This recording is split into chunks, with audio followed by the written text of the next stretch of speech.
Hi, Marisa. Can you hear me okay? How's it going? Yes. It's going great. Thank you so much for Awesome. being here. Yeah, no problem.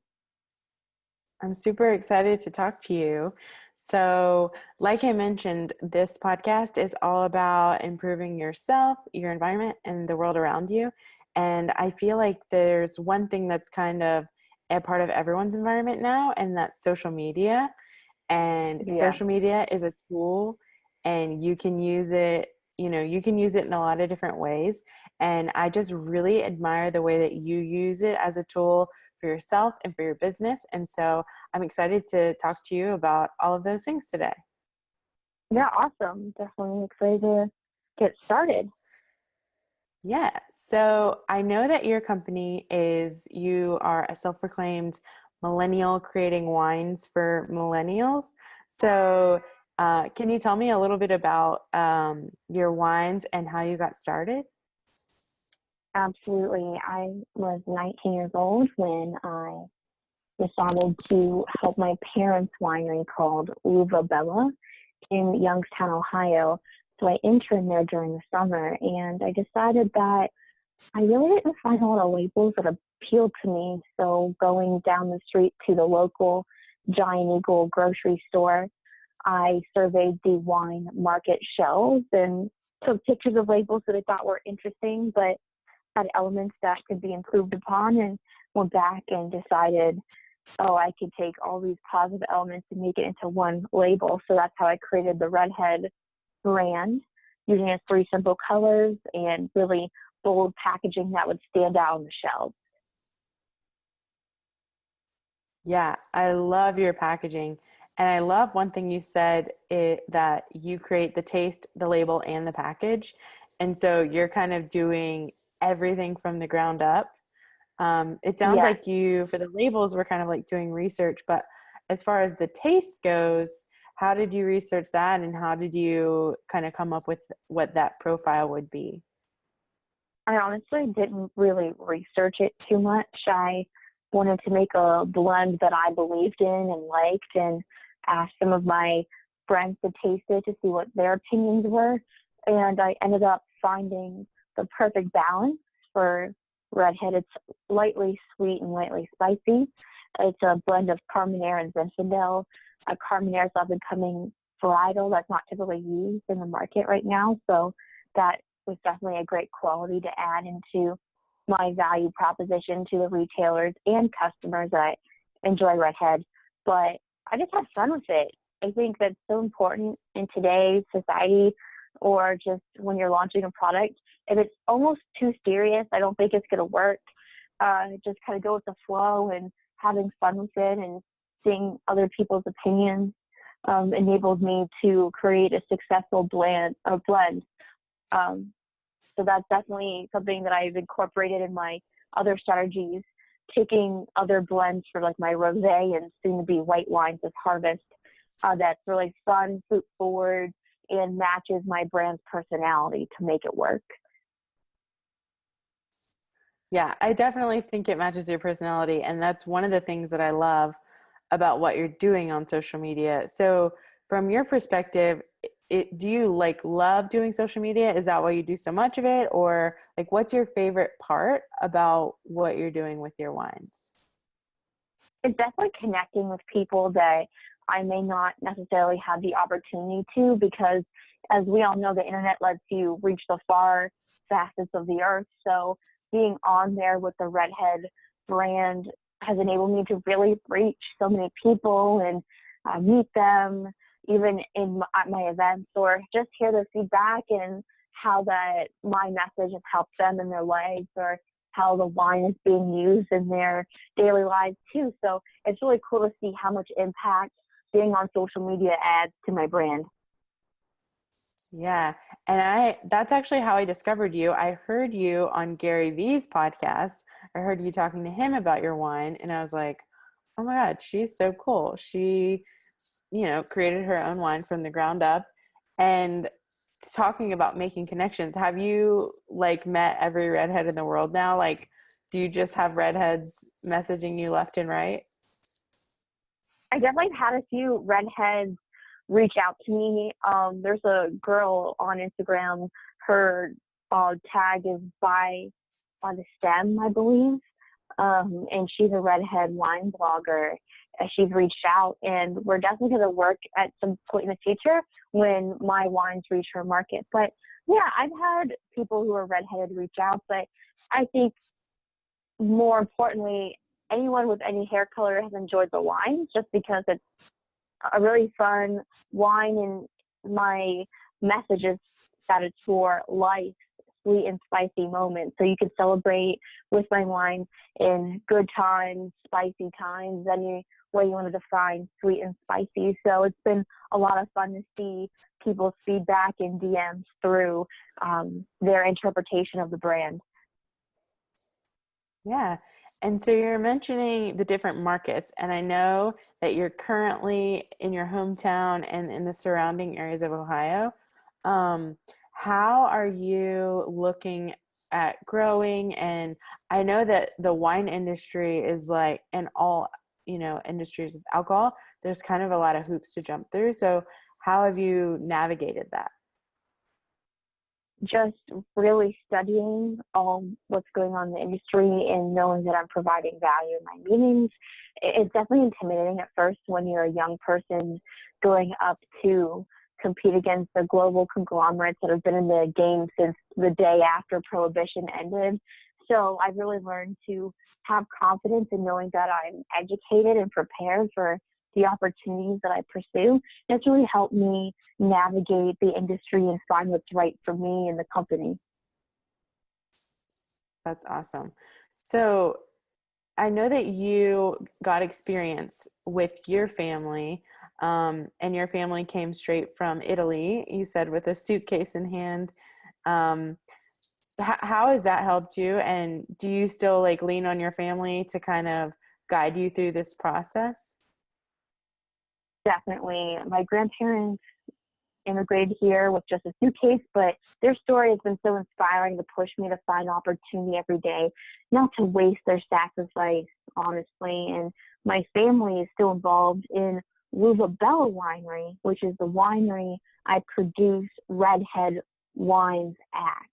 So the red blend and rosé are produced there. So although the company is separate, we still have a partnership with the manufacturing, the storage, and it's nice to have their support through my business venture, because I don't know what I would do without them being super supportive and really showing that they're confident in my abilities. It's been a really positive relationship.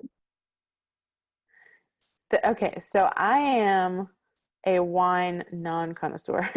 So can you kind of explain what you were just talking about, the difference between like the winery and maybe the vineyard and that whole relationship?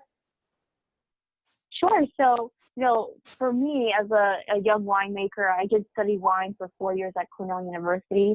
It's definitely my mission to make someone like yourself that may not be super familiar with wine feel familiar and curious to learn more, and that it's so much easier than a lot of the other professionals have made it up to be. So my approach is like wine education in a non-pretentious, snobby way. And so glad you asked that question. Honestly, with my parents' winery and Redhead, we buy all of the grapes from a vineyard. We do not grow grapes on the property. So we buy all of them from California. We use a grape broker to help us find the best quality every harvest. So we are able to offer continued quality products every year. And at the winery, that's where we take the grapes and process them into wine. So de-stemming, taking the leaves off and cleaning the grapes, making sure they're ready to be crushed and pressed to extract the juice to start the fermentation process. So a vineyard is not the same thing as a winery, if that makes sense. So the vineyards where the grapes are grown, and a winery is where the wines are made from the grapes.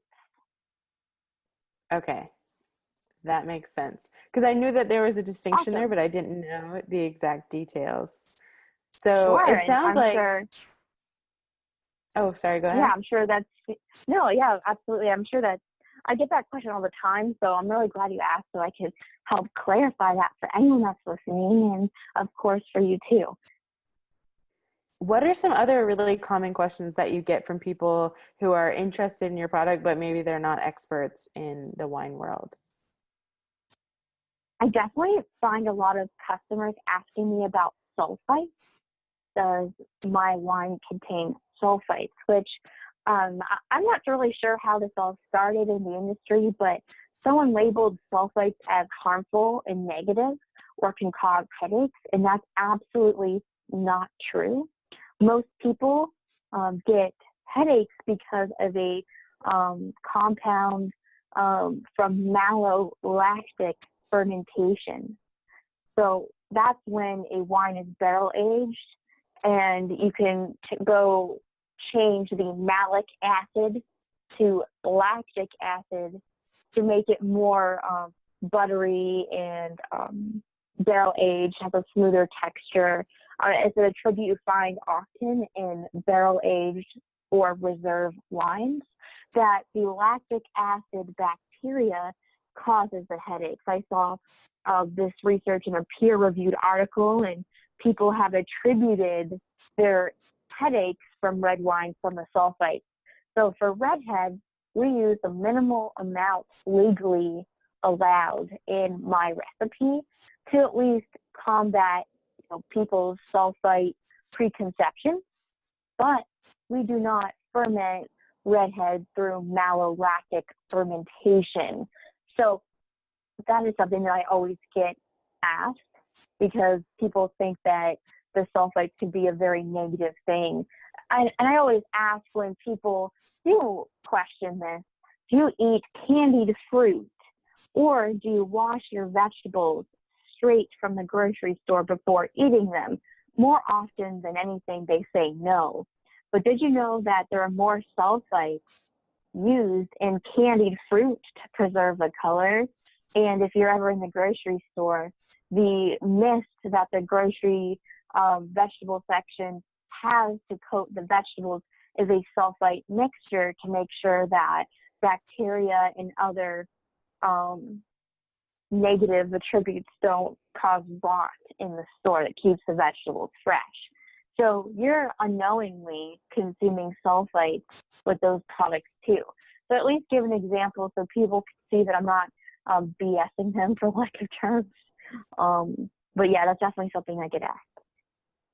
That is so interesting because I've heard that before. Like I mean, people tell me that all the time, like, oh, sulfites, you know. So it's funny that you bring that up. I feel like with Awesome. wine, there are so many misconceptions, and it does kind of have this like um, attitude where you don't want to come off ignorant by asking questions. And I know I'm kind of like in restaurants, I don't really ask any questions. I just kind of pick something and like cross my fingers and hope that I like it. um, Yeah. but I love that you take that approach. So how do you mostly talk with people in person and kind of ease those misconceptions or answer those questions, or where are you connecting with people to have that conversation? Yeah, mostly over social media and in person at my events that I host in grocery stores or at festivals. But I am launching a video series. I've already recorded the first 6 videos, but I'm waiting a few more weeks so I can record a little more so I can release them more consistently. So I cover just some fun wine knowledge or fun and odd food and wine pairings, just to kind of release my information in a more fun and accessible way. So definitely keep your eye out for that. I have a YouTube channel, and it'll be released on Facebook and other social media platforms. So I'm really excited about that project. I'm really looking forward to that. That sounds fun. What is your favorite like uncommon pairing? Interestingly enough, just a preview to my series, I did an odd food and wine pairing with Netflix binge snack items.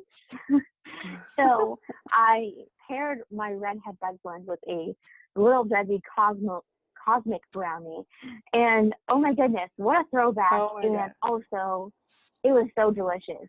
the pairing was so perfect. It was just like a blast from my childhood past, but with an adult twist. Oh my And god. surprisingly enough, I also picked out flaming hot Cheetos and paired them with my redhead red blend because I have a little spicy factor. And the pairing was surprisingly amazing. Some foods you just don't think about pairing with wine. So I just wanted to, throw those things out there on my channel so you can kind of think outside the box when you're bringing wine and scenarios you may not necessarily think of, just to, have an extra fun Netflix binge with a wine component to it. I love that. That is so funny. And that's so realistic. Like, if you are at home drinking wine, you probably are watching Netflix. And I don't know if you have Little Debbie's, but now I'm definitely going to get some and get your wine and try that at home. But That's I love that. awesome. I just think that's so realistic. And, you know, Thanks. that's how people are really consuming your product. Um, so what would you say is your favorite thing about your job? Is it more like meeting people, creating the packaging, or the actual like process of, you know, putting your blends together? It's really hard to choose. I love a little bit of everything. The science behind the winemaking, also just being real with my customers and connecting with them and being creative. There's just so many jobs they have within the company, just as a startup leading toward a scale up approach. So I honestly love my job because I get to do a little bit of everything and, pique a lot of my interest with the job. It's just new every day. And so you mentioned that you're creating a new blend, a white. And so how long does that process take before you say, okay, I want to create a new blend, and then, find the grapes, put your recipe together. Like, what is that whole process? How long does that take? Sure. So it really depends. I mean, the fermentation process could be a little more above average or below average when it comes to timing. Also, with the racking process, which means the solids like the grape skins and seeds, how long does it take for them to settle at the bottom so you can start filtering and preparing the wine for bottling? It's really different for every varietal and every harvest. I would say for my whites, it's going to take from mid-September to maybe February of 2019, maybe March, April. It just really depends on so many factors. But I think I'll have it released by early, late spring of 2019. Wow. So that is a really, really long time. Well, not a really long time. It's not I terrible. say a long time, but yeah, it's a pretty involved process. So while you're waiting for all of those things to happen with the actual wine, what are you doing behind the scenes? Like, are you working on the packaging, or are you doing things you mentioned like videos? Like, how does that kind of work? Yes, I'm always working on new marketing campaigns just to make the brand really fun and approachable, just because I want to connect with my customers in a different way. I'm not trying to tell you to buy the wine. I'm really telling you what's going on behind the scenes, who we are, and we would love for you to be part of the Redhead wine enthusiast, community. It's more of that collaboration and all of us collaborating on what we want to see from one another. I always reach out to my customers to hear what they want to see from me as a winemaker and Redhead as a company itself, and just their feedback on products and what else they want to see in the market. So it's more of that really fun and entertaining approach where, yeah, there are products you could buy to be part of the experience. And so, being that you are, running your own brand here, you're wearing a lot of hats, and I'm certain that you are busy all the time. But how do you, well, are you in like full hustle mode? Do you take days off? And like, how do you relax and recharge? And what do you do in that regard? Great question. It's something I've been definitely trying to work on. I always feel like if I'm not working on something, I'm failing. And I think that's the general nature of any entrepreneur or self-employed person. But I definitely have tried to manage stress. Being stressed about something isn't going to change the outcome. So I'm always trying to have that positive attitude. It's more of like being grateful for the opportunities and working as hard as I can. But also, I'm a human. I need to rest. I try to take some time off, or if I feel burnt out, I try to unapologetically take a few hours off, or go on a trip for the weekend, or just go out to eat and have a drink. It really is a balance. I don't want to burn myself out. I rather tell myself I need to rest then quit, if that makes sense. So definitely has been a learning curve for me, but I definitely enjoy the work that I do, but also really try hard to take some time for myself as well. Yeah, I mean that's super important. So before, I know that you launched your business through a pitch contest almost at Cornell, um, and you grew up working in the wine industry. But have you ever had to have a job, like a 9 to 5 job, or like some other kind of job in order to like make this company come to be? Yeah, that's an interesting question. I didn't necessarily take a job because I wanted to launch the company. I wasn't really sure if I wanted to pursue Redhead full time or not post grad. So I did work for a privately owned winery for about a year and a half, including my internship out in California. And after just being there, I kept thinking, wow, I'm loving my job. I really enjoyed the people that I worked with. I always had this thing in the back of my head, oh my goodness, should I pursue Redhead? Should I not? And then I decided I don't want to live with regret. So I decided to resign, and I went all in with the brand. And I haven't looked back since. I definitely wonder what my life would be like if I still chose to be out in California. And I know it would be super positive and full of other opportunities. But I'm really glad that I took this path because I've learned so much and I've connected with so many people and I've had the time of my life.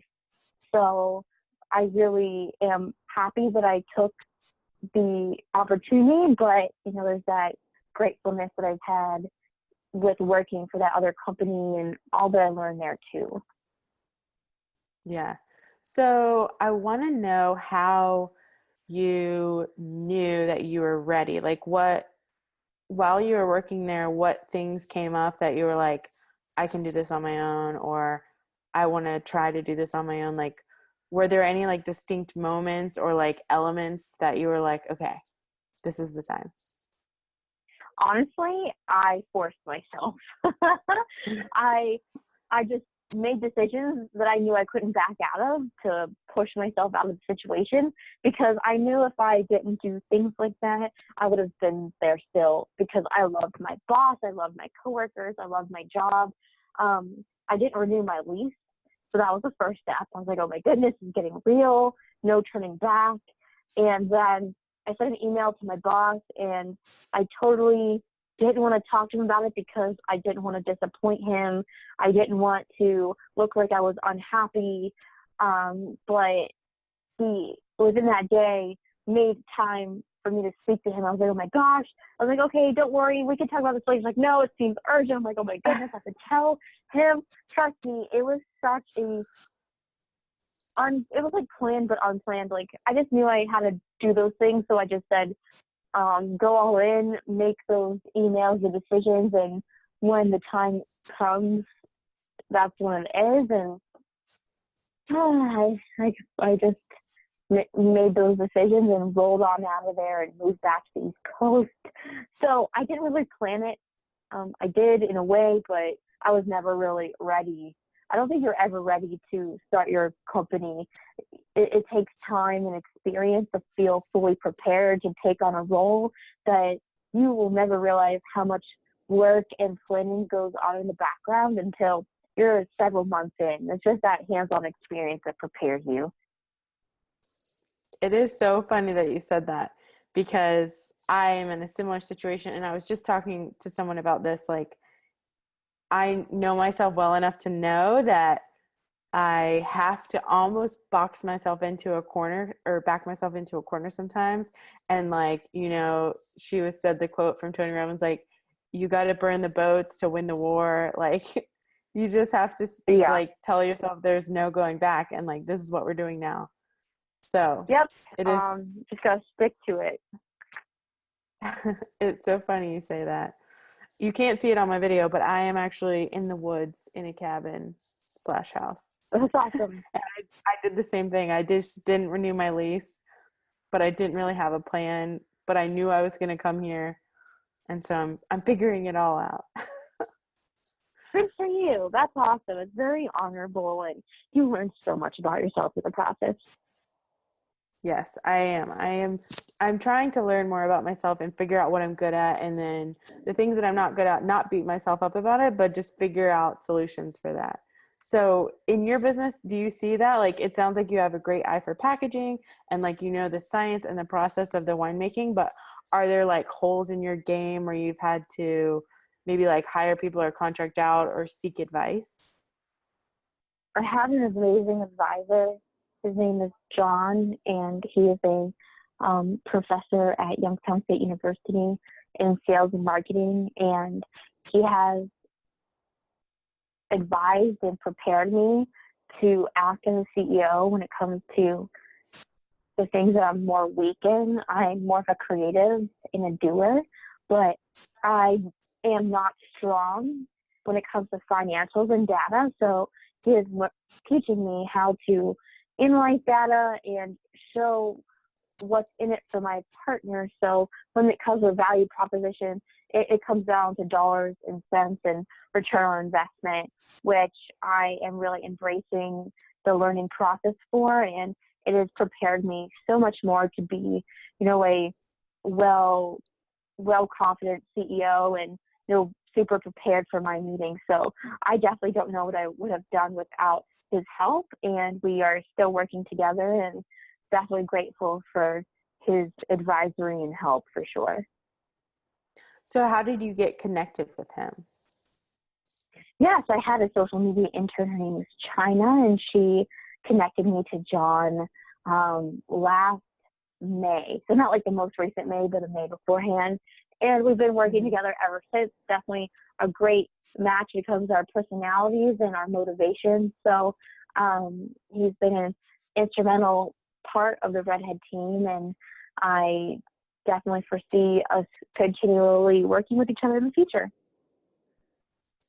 That's another thing that I feel super lucky that I have a similar person in my life who I used to work for. She runs her own business, and she's been running or working for herself for almost 20 years. And she is always the person I go to. Yeah, she's amazing. Her name is Rebecca Gosnell. And she's always the Very person cool. like when I'm stuck and I'm like, oh my God, I don't know what to do. Or even when I don't know I'm stuck, she shows up and she always is able to kind of like steer me in that right direction. Because I think I'm like you too. I'm a creative. I always have great ideas. I'm a doer. Like I can get things done, but then sometimes things will slip through the cracks, and you got to have somebody to call, and you got to like not be afraid to be like, listen, I do not know what's going on right now. I need your help. Trust me, it's always great to have someone in your corner at all times, because we're not perfect. We're going to make mistakes. So definitely super important when you're trying to build something from the ground up. So that is great you have someone in your corner. And I feel like a pair of fresh eyes, like when you're in something every single day, you need someone to look at it who isn't like kind of laser focused like you are, and they can just see everything kind of agnostically, No, absolutely. So for Redhead, what are the next steps? You have your white coming out, and what else is new in your world? Yeah, so currently I am distributing Redhead, Red Blend, and Rosé in the state of Ohio, as well as the state of West Virginia. And we just received our license to sell direct to retail outlets in Pennsylvania. So we're very excited about that. It took 4 years to receive a license to do so. So what I mean by that is Pennsylvania is state controlled, and you could either use your license to sell to retail partners like privately owned stores like a Giant Eagle, for example. That's their big store out in Pennsylvania, but also restaurants and bars. But we can't sell to the state stores yet. So I'm really excited about the opportunity because we'll be able to offer our products exclusively to those retail outlets, which is a great value proposition for them, that customers will be like, hey, I can only get Redhead at these channels, and it'll bring more business to their location. So really, really looking forward to kicking off a partnership with locations in Pennsylvania. But with the white wine, I'll just be making the whites and releasing them next year. And I know a lot of the Redhead wine customers have asked me for a white, so I'm really excited to provide what some people are looking for through that. So keep your eyes out for sure. That is awesome. So you're in those 4 states. Do you have to go state by state? You can't get into all 50 states kind of like in one swoop? Yeah, you definitely don't want to do that because you'll crush yourself. You need to grow what's appropriate with your business.